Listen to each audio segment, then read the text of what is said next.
Welcome to Discover Indie Film. I'm your host, Jeff Howard, and I'm really excited. I've got Shelton R. Johnson here on Zoom. Hey, Shelton. Hey, Jeff. How you doing? I'm good. All right, Shelton, I'm going to be honest, one of my favorite filmmakers. You brought your feature film, Thankful for My Family, to the Sherman Oaks Film Festival in 2020. And, that was November 2020, so it was a completely locked down festival, virtual only, but we had virtual screenings, we did virtual Q&As. And, what can I say? You are a personable man, because on Zoom, I'm like, man, if he was in LA, we'd probably be friends. And then you came back a year later with The Legend of Walking Willie, and that was at Sherman Oaks Film Festival in 2021. And we had to do another Zoom one because, of course, you're in Virginia and where the festivals are here in Los Angeles. So, right. We've had a couple Zooms, and it's funny. Is it the COVID thing? Like, we've all gotten used to, like, befriending people through Zoom? I guess so. But, I enjoy talking to you. We speak the same language. I will say not all my Zoom experiences are as enjoyable as this one. So thank you. I'll take the compliment. Yeah. But this episode, well, first, before we jump into it, I will mention, I did mention both films, but The Legend of Walking Willie, which is a short film comedy, is going to be in the Discover Indie Film TV series. So if you're listening to this, just jump onto a big TV that has smart TV apps on it. Go to your Prime Video app and type in Discover Indie Film in the search field. It'll auto-complete at some point. If enough people do that, it'll start auto-completing even faster. So we want the words Discover to immediately be followed by Indie Film. So just keep typing that in search, please. But go to season 7, enjoy 10 episodes. I think it's 26 films, including Shelton Johnson's film, The Legend of Walking Willie, which is very funny, very original, great work.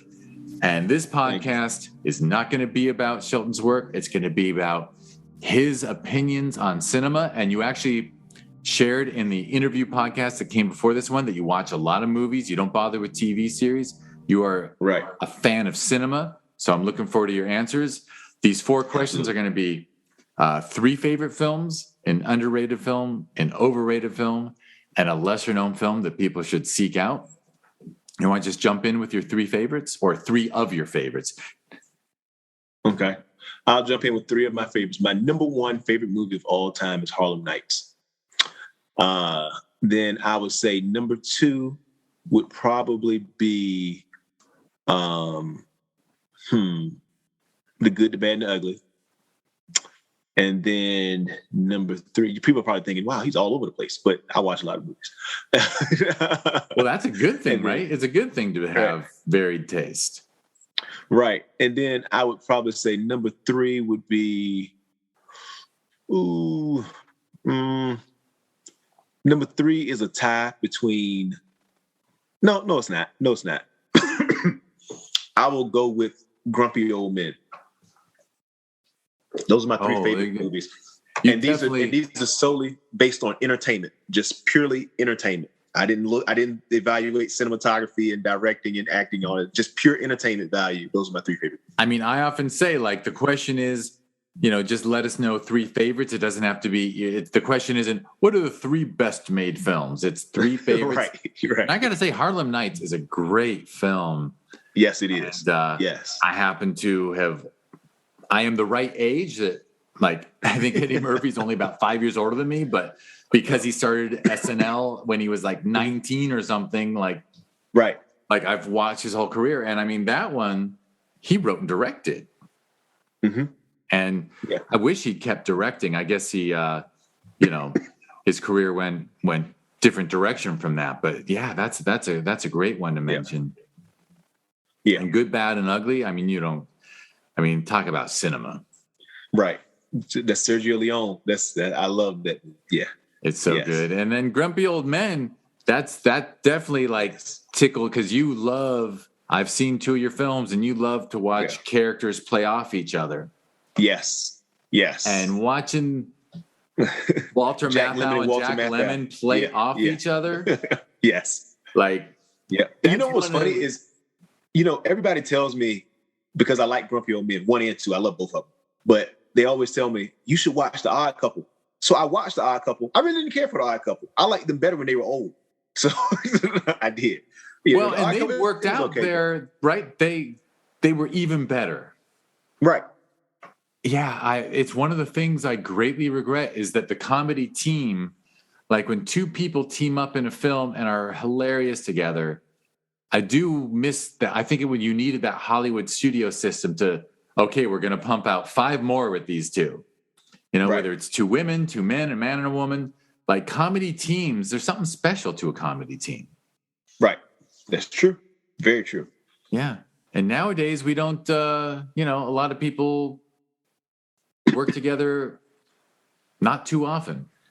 Right. You don't see it often. Maybe Adam Sandler movies, and every now and again, maybe Tyler Perry movies, but that's about it. Yeah. Because they always pull in there. They're like, they have like an acting, a repertoire. No, we're not I'm forgetting the word, but yeah, they have a stable of actors they work with over and over, but. Right. But it's not always that same interaction like Walter Matthau and Jack Lemmon. They always have that same interaction where one is, the organized, one is the goofball, the other's the straight man. For sure. Absolutely. All right. Well, the question number 2 is a film that is underrated. Underrated, A Rage in Harlem by Bill Duke, directed by Bill Duke. He is not only is that film underrated, he is an underrated director. He has made some excellent films. I don't know why he's not in the same breath as Spike Lee when it comes to black cinematography and black director. I'm sorry. His film, A Rage in Harlem, I think is probably, in my opinion, his best work. But he's good. He's really good. Bill Duke. He also was an actor too, but yeah, he was a well-known actor, but in lots of stuff. But yeah, as a director, he is super talented, and he's directed a lot of stuff. Yes. Well, that's a good one. All right, and next question. You're a naturally nice person, but I'm going to ask you to name a film that is overrated. And I might add, since you're a nice person, you're not saying it's a bad film. You could say this is a great film, but the awards and accolades, and I meet so many people who say this is the best film ever made. And I'm like, well, it's a really good film. It's just not the best. This is going to hurt some feelings when I say this, but it's the truth. Reservoir Dogs, Quentin Tarantino's first movie. See a lot. Fair enough. Reservoir Dogs. A lot of people say it's. And let me say, Quentin Tarantino is one of my favorite writer directors. I think he's made some great work. Django. I didn't really care for Once Upon a Time in Hollywood, but The Hateful Eight, Pulp Fiction. The list goes on. Or whatever. I'm with you. Once Upon a Time kind of let me down too. But, I think Inglourious Basterds is just a miraculously good film. Inglourious Basterds is amazing. It was like, but. That was a wonder. I loved Inglourious Basterds, but so I think that I can't say I think it's underrated without explaining why. Right? So Reservoir Dogs, I believe, is overrated because the opening scene, they're in a diner and it's 100% dialogue. Film is a visual medium. Yes, they were circling the camera around the table, and yes, it was, he was trying to build essentially philosophical conflict, what he's trying to do. They had a good argument about the difference between waiters getting tipped at fancy restaurants versus somebody who does the same job at a fast food restaurant and not getting tips. And that's when the person didn't want to give tips and whatnot, So that was all fine and dandy. However, it's a visual medium. I feel like for that to be the opening scene, you lost me already. It's, and then how does that relate to the story? It was it ended up relating to the story in a roundabout way if you watch the whole movie. But for me, I just feel like that's a bad way to start, especially for it to be 15 minutes long of dialogue. The first 15 minutes is just people sitting at the table. That didn't.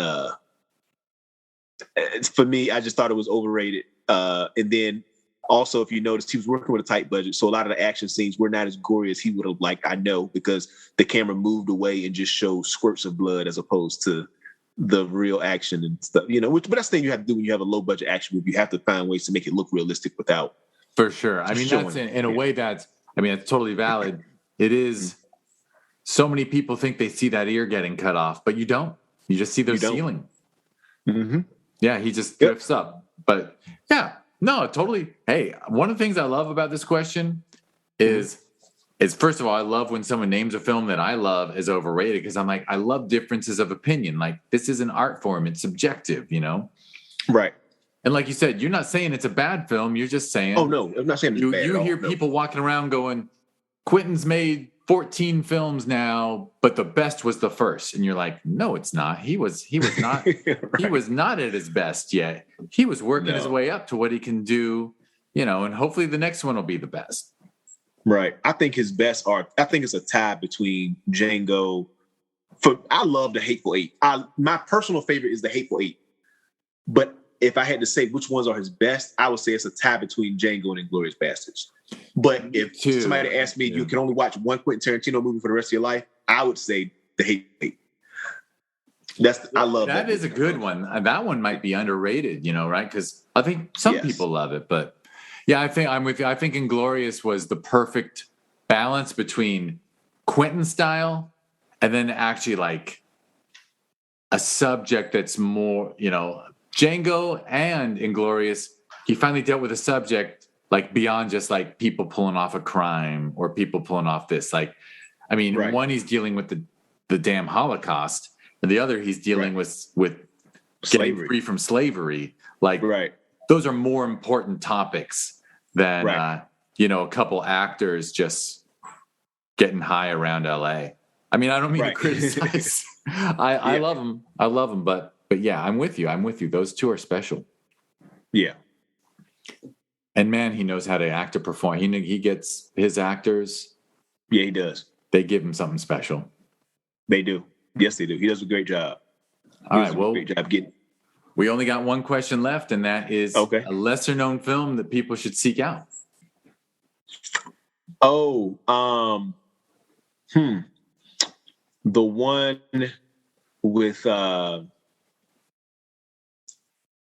with Sidney Poitier and Harry Belafonte. When they were older? No, they were younger. They were younger.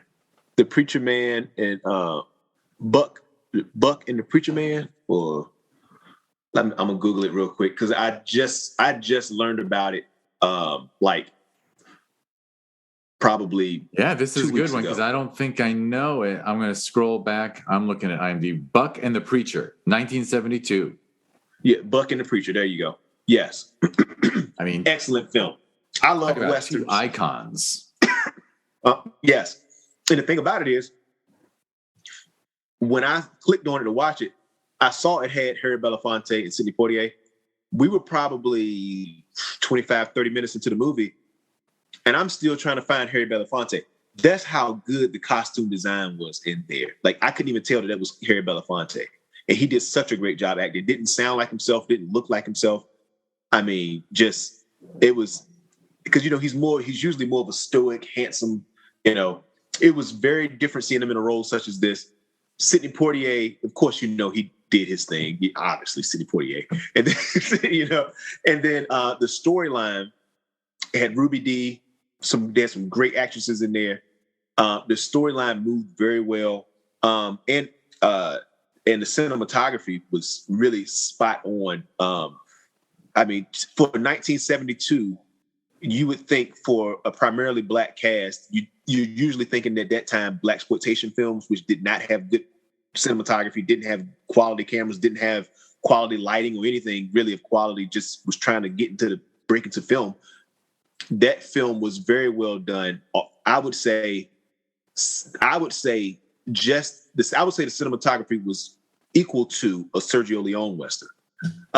Visually, I felt like I was watching a major studio picture, and that's why I was shocked. I told my wife, I was like, "How come I've never heard this movie? Like, what is this? Like, because I thought I watched all the old westerns, but I never saw this one, and it's amazing. The Preacher, and it's called, what is it? The Preacher and Buck, or The Preacher and Buck. And you know what? I don't know if you probably know this. Sidney Poitier directed it. Yes, I knew that. I did my research. Yes, he did. Yep. Yeah. I knew that. Yeah. By God, I'm sure that was a passion project. I'm sure he directed it because that was the way to get it made. Right. But yeah, that's a little known film that is very, very well done. Very good movie. And actually, it's kind of funny on IMDb, because I looked it up on my phone on IMDb so I could help out. It's on Apple TV Plus. If someone has an Apple TV Plus subscription, you can watch it. So yeah. I highly recommend people watch this. I'm going to watch it because it looks fantastic just looking at it on IMDb. And I got to say, I would bet $5 that Quentin Tarantino saw it because I think it might have inspired Django a little. Probably, yes. Yep, it's good. It's really good. And yeah, for sure. All right, well, let me. Do you want to name your Instagram and stuff for people to follow?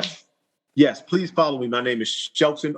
I'm at Shelton R Johnson on Instagram. Follow me. There's a link in my bio. I post anytime there's something going on with my film, whether it be my films, I should say, whether it be screenwriting related or working somebody else's project, working my projects, whatever. I usually post every now and again. I might put something in my story. So just follow, keep up with me. I promise you, I'm working, and and usually if I see somebody, sometimes Instagram's funny. Sometimes it doesn't always show me when people follow me, but if somebody follows me, I usually follow back. So, check me out on Instagram. You see all of my stuff up there, and there's a link in my bio to all my films. Right now, I have The Legend of Walking Willie that will be in season 7 of Discover Indie Film, as Jeff mentioned, and then I also have Thankful for My Family, which is on Amazon, soon to be on Tubi, Cinema TV, and Momentu. Make sure I pronounce that right. So that's it. For sure. Excellent. Yeah, and I'll what was I going to add on? You said, you said something I wanted to add on to it, and now I forgot. But that's who I am. My short-term memory's gone. So, but thank you for mentioning all that. Absolutely. I was going to say, I have a rule when people follow, I go look at their Instagram, and if they have way more followers than they follow, I'm like, oh, you follow people, and then you unfollow them after they follow you back. So I always check. Oh yeah, some people. I always check and see. Yeah. Are you a person who's going to unfollow me as soon as I follow you?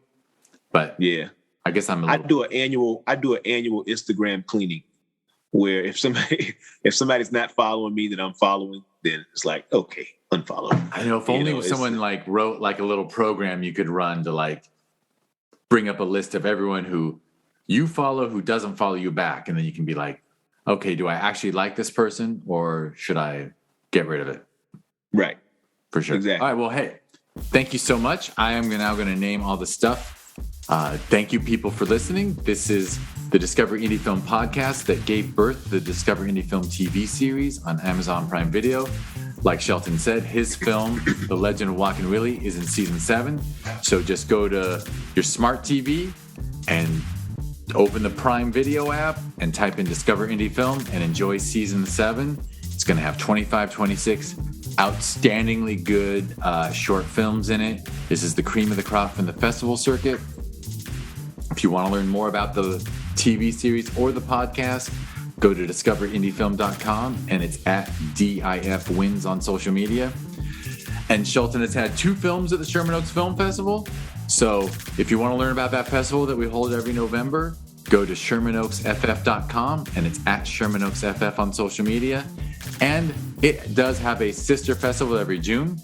Try to spread the work throughout the year. So there's one in November and one in June. So That's Film Invasion Los Angeles. So if you go to filminvasionla.com, and it's at Film Invasion LA on social media, you can learn about that festival. Shelton, thank you so much. Thank you, Jeff. Always a pleasure to talk to you. Same and I forgot to do the 5-star thing. Yeah, you know what? Watch season 7 with Shelton's film in it, and then give the TV series 5 stars, like and subscribe, and write a review of this podcast on whatever podcast player, podcatcher you're listening to. Be kind. We live in a world where too many people have gotten in the habit of commenting when they hate something and being quiet when they like it. So yes, I always remind people, we can be anti-trolls. We can, you see something you like, you hear something you like, take 3 minutes and go write a nice review of it. That's actually, I'm walking the walk now. I'm making myself write a review of everything I like, because there's too many people. I've seen films at the festival that I love. I'm going to tell a very short story. Like, you know, a feature film that was made for like $5,000 and like a guy used cardboard cutouts instead of extras. Like, very creative. Wow. And then it was on Prime Video and it had 5 stars from a bunch of people. And then one person jumps in and gives it 1 star. And their complaint was, this film had such a low budget, it wasn't worth my renting. And it's like, you don't troll a film for having a low budget. Yes, they don't get it. I'm like, this film wasn't made for you. You just should have walked away from it instead of like giving it a lousy review. So that is my pitch. We got to be in a world full of more kindness. Absolutely, I agree with you 100% on that. I could add on to that so much, but I'm gonna just leave it at that. Yeah, we got to let it go. All right, well, Shelton, thank you so much for taking the time. Thank you for this opportunity. I really appreciate it. Thank you so much, Jeff. And you run a great festival. I'm looking forward to seeing the Discover Indie film I'm gonna be watching and leaving a positive review as well. So, thank you. That's all I can say. Thank you, and Shelton, it's always a pleasure to talk to you. And absolutely, same here. And thank you, everyone, for listening.